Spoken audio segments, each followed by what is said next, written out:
Sarah Jo here with another understitching tutorial. I already have a previous one that talks about how to understitch on knit fabric, and you can find that in the caption.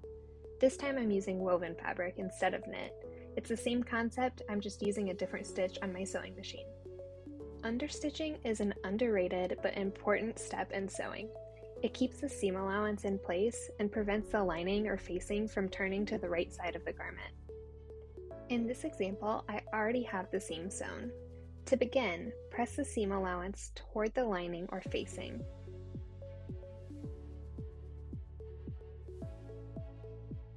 Then you'll sew right next to the seam, stitching the seam allowance to the facing or the lining.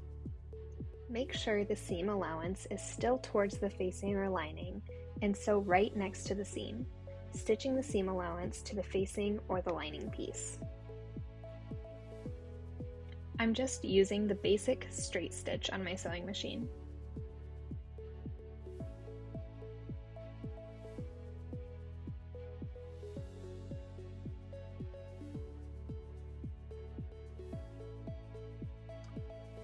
You can see here how close the stitching line is to the seam and that the seam allowance is stitched down.